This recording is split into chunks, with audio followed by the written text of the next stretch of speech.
தமிழக மக்கள் அனைவருக்கும் எதிரி வணக்கம்.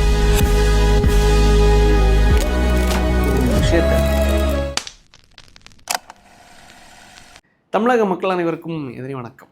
மிஸ்டர் ஓ பன்னீர்செல்வம் அவர்கள் டிவிக்குள்ளே இணைய போகிறாராம். அது ஒரு செய்தி. இன்னொரு செய்தி என்ன தெரியுமா? டிஎம்கேயும் பிஜேபியும் கூட்டணியை வலுப்படுத்த போகிறாங்க. ஏற்கனவே ஒரு ரகசிய கூட்டணி வச்சுருந்தாங்க. அந்த ரகசிய கூட்டணியை ஒரு ஃபார்மலான எல்லாரும் தெரிகிற ஒரு அளவிலான ஒரு கூட்டணியாக ஃபார்ம் பண்ணி லைக் எப்படி காங்கிரஸும் டிவிக்கும் ஒரு கூட்டணியை ஃபார்ம் பண்ணியிருக்காங்களோ அதே மாதிரி பிஜேபியும் டிஎம்கேயும் ஒரு கூட்டணியை ஃபார்ம் பண்ண போகிறாங்க. இதுதான் இன்றைக்கி முக்கிய செய்திகள். ஆர்டிக்கிளாக வெளியே வந்திருக்கு. இது வெளியே வந்ததுக்கு அடுத்ததாக தான் இன்றைக்கி முதலமைச்சர் திரு விஜய் அவர்கள் சில ஒரு முக்கியமான இன்ஸ்ட்ரக்ஷன்ஸை கொடுத்துருக்காரு. இனிமேல் ரீல்ஸ் எடுக்க போகிறேன், வீடியோ எடுக்க போகிறேன்னு சொல்லிட்டு எவனாவது ஸ்கூல் பக்கம் ஒதுங்குறேன்னு வையேன், எவனாவது நான் ரைடு போக போகிறேன், இந்த அரசு பள்ளியில் போய் குழந்தைங்கிட்ட போய் நான் கேள்வி கேட்க போகிறேன்னு சொல்லிட்டு ஸ்கூல் பக்கம் ஒதுங்கினேன், இல்லை ஏதாவது அரசு அலுவலகம் பக்கம் நீ ஒதுங்கினேன்னா நீ அமைச்சராக இரு, இல்லை எம்எல்ஏவாயிரு, இல்லை என்ன பதவியில் டிவிக்கு நிர்வாகியாக கூட இரு, உன்னோட பதவிகள் பறிக்கப்படும் சொல்லிட்டு ஸ்ட்ரிக்டான ஒரு ஆர்டர் இன்றைக்கி முதலமைச்சர் திரு விஜய் அவர்கள் செக்ரட்டரியேட்டில் எல்லாரையும் கூட்டி ஒரு ஆர்டர் ஒன்று கொடுத்துருக்காரு. இந்த ஆர்டரை பின்பற்றாதவங்க என்ன விளைவுகள் வேணாலும் சந்திக்கலாம். காரணம்னா அதோட ஒரு உதாரணமாக தான் நேற்றுக்கு சிக்கின கிட்ட ஊராட்சி மன்ற தலைவராக இருந்த மிஸ்டர் வீராசாமி அவர்கள் 1,30,000 லஞ்சம் வாங்கினாருன்னு சொல்லிட்டு சிக்கினார்ல. நேற்று முந்தின நைட்டு செய்தி வருது, நேற்றுக்கு அரெஸ்ட் பண்ணுறாங்க. இன்றைக்கி புழல் சிறையில் தலைவரை கம்பி என்றதுக்காக உள்ளே விட்டுருக்காங்க. டிவிக்கு நிர்வாகியாக இருந்தாலும் நீ சிறையில் கம்பி எண்ணப்படுவாய் என்று முக்கிய ஆக்ஷன் எடுத்த திரு விஜய் அவர்களுக்கு என்னோட வாழ்த்துக்கள். அதையும் தாண்டி நேற்று முந்தின எங்களோட ஊரில் கன்னியாகுமரி மாவட்டத்தில் நாகர்கோயிலில் சப்ஜெயிலில் சபரின்னு சொல்லிட்டு ஒரு மாற்றுத்திறனாளி லைக் லாக்அப்டத்தில் கொண்டுட்டாங்க. சிவகுமார், திருவிடை நம்பி, ஜெகன் சொல்லிட்டு அந்த 3 போலீஸ் ஆஃபீஸர்ஸையும் நேற்று கைது பண்ணியிருக்காங்க. கைது பண்ணி அந்த ப்ரொசீடிங்ஸை இப்போ போயிட்டுருக்கு. சிறையிலையும் அடைச்சிருக்காங்க. இது மிகப்பெரிய ஒரு முயற்சி அந்த டிவிக்கு அரசாங்கம் எடுத்ததை நான் பார்க்குறேன். காரணம் என்னென்னா, போன திமுக ஆட்சியிலையும் அஜித்குமார் என்ற ஒரு காவலாளி அடித்து கொண்டாங்க. அந்த போலீஸ் ஆஃபீஸர்ஸே அந்த கவர்மெண்ட்டு காப்பாற்ற தான் பார்த்தாங்க. அதுக்கு முந்தின ஆட்சியில் ஜெயராஜ் பென்னிக்ஸ்ன்னு சொல்லிட்டு அப்பா மகன் 2 பேரை அடித்து கொண்டாங்க.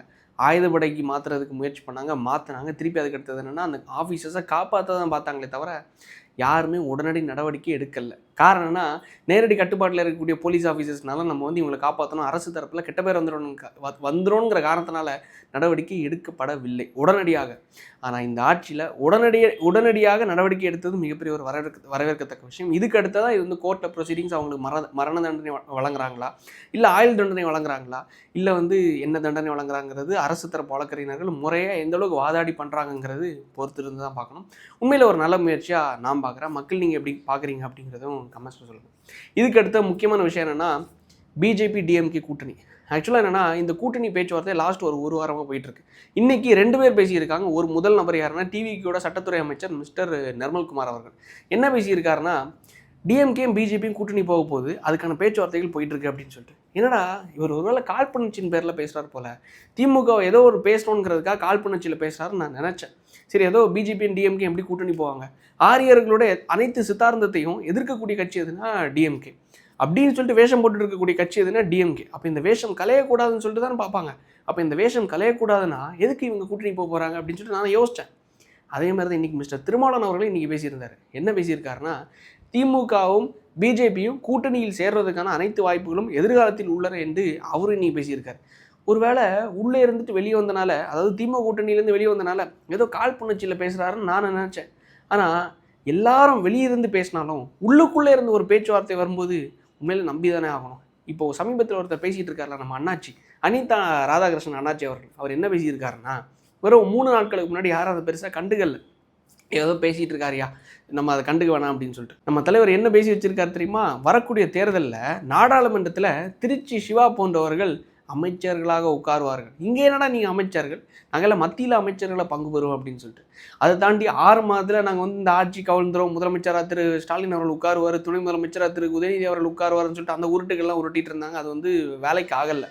இப்போ எங்கே போயிட்டாங்கன்னா, நாங்கள் ஸ்ட்ரைட்டாக நேஷனல் பாலிடிக்ஸ் போயிடுறோம்னு சொல்லிட்டு அந்த பக்கம் லைக் டெல்லி நோக்கி போயிட்டாங்க. அந்த டெல்லியில் இனிமேல் டெல்லி அரசவையில் நாங்கள் உட்கார போகிறோம், திருச்சி சிவா போன்றவர்கள் நாங்கள் எல்லாம் அமைச்சரவையாக மத்திய அமைச்சர்களை நாங்கள் பங்கு பெற போகிறோம் அப்படின்னு சொல்லிட்டு ஒரு ஸ்டேட்மெண்ட் ஒன்று கொடுத்துருக்காரு. எனக்கு டவுட் என்னென்னா, மேலே காங்கிரஸ் இருக்குது, பிஜேபி இருக்குது, 2 பிளேயர்ஸ் தான். காங்கிரஸ் கூட யார் கூட்டணியில் இருக்கா? டிவிக்கு. அப்போ காங்கிரஸ் ஜெயித்தா டிவிக்கு அமைச்சரவையில் பங்கு பெறுவாங்க. இங்கே வந்து அவங்களுக்கு 5 சீட்டு கொடுத்தனால 5 பேர் ஆதரவு கொடுத்தனால 2 பேருக்கு அமைச்சரவை கொடுத்தாங்க. அந்த நன்றி கடனுக்காக கண்டிப்பாக அப்போ மேலே காங்கிரஸ் ஜெயித்துட்டாங்கன்னா டிவிக்கு எம்பிஸ்க்கு கண்டிப்பாக அமைச்சரவையில் பங்கு கொடுப்பாங்க. ஸோ அதே மாதிரி பிஜேபி கூட யார் கூட்டணி இருக்கா? அதிமுக. அப்போ அதிமுக இன்னைக்கு ஒட்டுமொத்தமாக உடஞ்சிருச்சு. அப்போ உடஞ்ச காரணத்தினால அதிமுக எம்பிஸ் ஜெயித்தா தான் அங்கே கூட்டணியில் இடம் பெறுவாங்க. அப்போ திமுக அங்கே இடம் பெற்றால் மட்டும்தான் பிஜேபி ஜெயித்தா திமுககாரங்களுக்கு அங்கே வந்து இடம் கிடைக்கும். கரெக்டாக? அப்போ காங்கிரஸ் ஜெயித்தா இடம் கிடைக்கவே கிடைக்காது டிஎம்கேக்கு. அப்போ பிஜேபி ஜெயித்தா மட்டும்தான் திமுக எம்பிஸ்க்கு இடம் கிடைக்கும் எங்கள் அமைச்சரவையில். அப்போ அதோட கோடு வேர்டை அக்செப்ட் பண்ணிக்கோங்க. பிஜேபி கூட திமுக கூட்டணியில் போகிறதுக்கான அனைத்து வாய்ப்புகளும் மிக விரைவில் சாத்தியக்கூறுகள் நடக்கிறதுக்கான வாய்ப்புகள் அதிகம். ஸோ நம்ம அதை பொறுத்து இருந்தால் பார்க்கணும். அதே தாண்டி இன்னொரு நற்செய்தி என்னென்னா, பன்னீர்செல்வம் என்ற ஒரு தூய மனிதர், தூய சக்தி ஒருத்தர் வந்து தன்னோட மகனுடன் டிவிக்குள்ளே வர்ற காலத்தில் சிறிது காலத்திலேயே இணைய போகிறாரு அப்படிங்கிற செய்தி இன்றைக்கி ஆர்டிக்கலில் வந்திருக்கு. ஆக்சுவலாக என்ன கதைனா, இதுக்கு முன்னாடி திமுக கிட்ட போய் தஞ்சம் அடைஞ்சார். அதுக்கடுத்து இப்போ டிவிக்கு உள்ளே வர போகிறார். அதுக்கான முழு காரணம் என்னென்னா, இங்கே உள்ளே வரக்கூடிய ஒட்டுமொத்த பேர் எதுக்காக வராங்க? தங்களோட சொத்து பத்துக்களை காப்பாற்றுறதுக்காக, அரசியல் எதிர்காலத்துக்காக வராங்க. ஸோ அரசியல் எதிர்காலத்துக்காக வர்ற ஒரு நோக்கத்தில் இருக்கும்போது இவரும் எந்த நோக்கத்தில் வராரு தெரியுமா? போன ஆட்சியில் திமுக கிட்ட தஞ்சம் அடைஞ்சார். திமுக கிட்ட தஞ்சம் அடைஞ்சதுக்கான காரணம் என்னென்னா, ஒரு கம்பெனியில் தலைவர் பல்லாயிரக்கணக்கான கோடி ரூபா இன்வெஸ்ட் பண்ணியிருக்காரு. அந்த ஆர்டிக்கிளை நான் போடுறேன். கிட்டத்தட்ட 1000 ஸ்வீட் பாக்ஸு ஒரு நிறுவனத்தில் இன்வெஸ்ட் பண்ணியிருக்காரு. அந்த நிறுவனத்தில் இன்வெஸ்ட் பண்ணதுக்கப்புறமா இவர் வந்து ஆட்சியில் அதிகாரத்தில் இல்லாத காரணத்தினால அந்த நிறுவனம் இவர் அந்த 1000 ஸ்வீட் பாக்ஸு திருப்பி கேட்கும்போது கொடுக்க மறுத்துட்டாங்க. அந்த காரணத்தினால இன்றைக்கி ஆளுங்கட்சியில் நம்ம போயிட்டோம்னா அதிகாரத்துலேயும் பங்கு பெற்றுடலாம், அமைச்சரவையில் நம்ம பங்கு பெற்றுடலாம். அப்படி பங்கு பெற்றுட்டோம்னா நம்ம வந்து உண்மையிலே நல்லா ஜொலிக்க முடியும். இந்த 1000 ஸ்வீட் பாக்ஸையும் திருப்பி வாங்கிடலாம் அப்படின்னு சொல்லிட்டு கணக்கு போட்டு மிஸ்டர் பன்னீர்செல்வம் என்ற தூய சக்தி டிவிக்குள்ளே இணைய போகிறாராம். உண்மையிலே அதை பார்க்கும்போது, அந்த ஆர்டிக்கிளை படிக்கும்போது எனக்கே ஷாக்கிங்காக இருந்துச்சு. 1000 கோடி ரூபா அந்த ஏது காசு தெரியுமா? ஆக்சுவலாக 1000 ஸ்வீட் பாக்ஸ்னால் 1000 கோடி ரூபா. இந்த 1000 கோடி ரூபா எந்த நிறுவனத்தில் இவர் இன்வெஸ்ட் பண்ணாருன்னா, பாஷ்யம் கன்ஸ்ட்ரக்ஷன் என்ற நிறுவனத்தில் இன்வெஸ்ட் பண்ணியிருக்காருன்னு சொல்லிட்டு அந்த கோடு வேர்டில் தான் அந்த ஆர்டிக்கிள் போட்டிருக்காங்க. விகடன் நினைக்கிறேன் அந்த ஆர்டிக்கிளில் போட்டிருக்காங்க. ஆக்சுவலாக 2016 21 காலகட்டத்தில் இவர் தான் டெப்யூட்டி சீஃப் மினிஸ்டர், அதாவது துணை முதலமைச்சராக இருக்கும்போது ஒரு ஸ்கொயர் ஃபீட் அன்அப்ரூவ்டு ஸ்கொயர் ஃபீட்டை அப்ரூவல் வாங்கி கொடுக்குறதுக்காக வெறும் 1:1 ஒரு ஸ்கொயர் ஃபீட்டுக்கு 3 ரூபா வாங்கியிருக்காரு. தமிழ்நாடு முழுவதுமாக 3 ரூபா வச்சு வாங்கியிருக்காரு. நீங்கள் 3 ரூபா சின்ன காசுன்னு நினைக்கிறீங்க. தமிழ்நாடு முழுவதுமாக ஒரு சதுரடிக்கு 1:1 ஒரு அடி சதுரடிக்கு 3 ரூபா வாங்கியிருக்காருனா ஒட்டு மொத்தமாக எவ்வளோ இவர் கரெக்ட் பண்ணியிருக்காருனா, இந்த சதுரடிக்கு 3 ரூபா வாங்கினது மூலமாக 2600 கோடி ரூபாய்க்கு மேலே அந்த 5 வருஷத்தில் இவர் வந்து பிரைப் பண்ணியிருக்காரு, இவர் ஊழல் பண்ணியிருக்காருன்னு சொல்லிட்டு நேரடியாக ஒரு எம்எல்ஏ மார்க்கண்டன் என்ற எம்எல்ஏ அனைத்து ஆதாரங்களுடன் இவருக்கு எதிராக சப்மிட் பண்ணார், வழக்கையும் தொடுத்தார். அப்பேற்பட்ட வழக்கும் போயிட்டு இருந்துச்சு.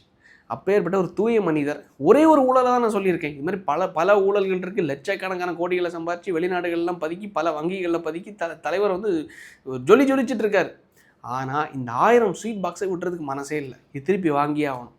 பல்லாயிரம் கோடி ரூபாய் இது மாதிரி லாக் ஆகிருக்கு. அந்த காரணத்தினால இப்போ டிவிக்குள்ளே வந்துட்டோம்னா பவரில் வந்துடும், அதிகாரத்தில் வந்துடும், அமைச்சரவையில் பங்கு பெற்றுரும். ஏன்னா எம்எல்ஏவாக இருக்கார். நம்ம இந்த எம்எல்ஏ பதவியை ரிசைன் பண்ணிடலாம். தானும் தன்னோட பையன் வந்து எம்பியாக இருக்காப்புல, அப்பா வந்து எம்எல்ஏவாக இருக்கார். ஸோ 2 பேரும் ரிசைன் பண்ணிட்டு டிவிக்குள்ளே போய் நம்ம இணைஞ்சோம்னா நல்ல வாய்ப்பு இருக்குது, நல்ல எதிர்காலம் இருக்குது. நம்மளோட ஸ்வீட் பாக்ஸ் எல்லாம் ரெக்கவர் பண்ணிடலாம்னு உள்ள நோக்கத்தில் டிவிக்குள்ளே வர இருக்காங்களா? ஸோ இது எந்த மாதிரி ஒரு வாஷிங் மிஷினாக மாறுங்கிறது எனக்கு தெரில. காரணம் என்னென்னா, அப்படி இருந்துச்சுன்னு வைங்களேன், ஆல்ரெடி குட்கா அதை தாண்டி 500 கோடிக்கான சொத்தை அபகரித்தவர், அதை தாண்டி பெரிய கான்ட்ராக்ட் மாஃபியாக்கள்லாம் அதிமுகலேருந்து ரிசைன் பண்ணி இன்றைக்கி டிவிக்குள்ளே வந்து இணைஞ்சிருக்காங்க. அப்படி வரும்போதே பல விமர்சனங்கள் டிவிக்கு மேலே வந்துட்டுருக்கு. பட் அது எல்லாத்தையும் சகிச்சுட்டு சிங்கிள் மெஜாரிட்டி நிரூபிக்கணுங்கிறதுக்காக காங்கிரஸையும் உள்ளே எடுத்து அதிமுக எம்எல்ஏக்களையும் உள்ளே எடுத்து வைகோ அவர்கிட்டே நேரடியாக பேசி அதுவும் வெளியே வந்து பல அசிங்கங்களை டிவிக்கே பார்த்துட்ருக்காங்க. அதுவும் எனக்கு மிகப்பெரிய வருத்தமான சுச்சுவேஷன். ஆனால் சிங்கிள் மெஜாரிட்டியை நிரூபிக்கணும்னு ஒரே நோக்கத்தில் இதெல்லாம் பார்க்க வேண்டிய சுச்சுவேஷனில் தள்ளப்பட்டுருச்சு. பட் இருந்தாலும் இப்போ ஏற்பட்ட நபரை எடுக்கணுங்கிறது எனக்கு எந்த அவசியமும் இல்லைங்கிறத நான் பார்க்குறேன். காரணம் என்ன, இது மாதிரி பல ஊழல்கள் இவர் மேலே இருக்குது. இப்போ ஏற்பட்ட நபரை டிவிக்கு எடுப்பாங்களா எடுக்க மாட்டாங்களே எனக்கு தெரில. பட் அந்த செய்திகள் வந்து இப்போது பெருவாரியாக வந்துட்டுருக்கு. பிஜேபி கூட திமுக கூட்டணி போகிறாங்களா, அது ஒரு நல்ல விஷயம், ஹாப்பியான விஷயம். காரணம் என்ன, அது வந்து புதக்குழியில் விழுறதுக்கான அனைத்து சாத்தியக்கூறுகளையும் அவங்களே தேடிக்கிட்டு இருக்காங்க. ஆனால் காரணம் என்னென்னா அது வந்து டிவிக்கு பெருவாரியான வெற்றியை கொண்டு கொடுக்கும். ஏன்னா காங்கிரஸும் டிவிக்கு இணைஞ்சாங்கன்னு வைங்களேன், கண்டிப்பாக 39 சீட்டில் 39 ஸ்வீப் பண்ணுவாங்க. 39 ஸ்வீப் பண்ணாங்கன்னு வைங்களேன், காங்கிரஸுக்கும் டிவிகேக்கும் மினிமம் ஒரு 15 எம்பிஸ் இல்லை ஒரு 20 எம்பிஸ் 2 பேரும் எடுத்துருவாங்க. இது எடுக்கிறது மூலமாக டிவிக்கு பெருவாரியான ஒரு வெற்றி அமையும். ஆனால் மிஸ்டர் ஓ பன்னீர்செல்வம் அவர்களை கட்சியில் இணைக்கிறது மூலமாக எந்த வெற்றியும் தராது, எந்த நல்ல பேரும் தராதுன்னு சொல்லிட்டு நான் பார்க்குறேன். மக்கள் நீங்கள் எப்படி பார்க்குறீங்கிறதும், இன்றைக்கி வந்து இந்த செய்திகளை பற்றியும் உங்களோட கருத்துக்கள் என்னங்கிறத கமெண்ட்ஸில் சொல்லுங்கள். நாளைக்கு அடுத்த வீடியோவில் சந்திப்போம். நன்றி, வணக்கம்.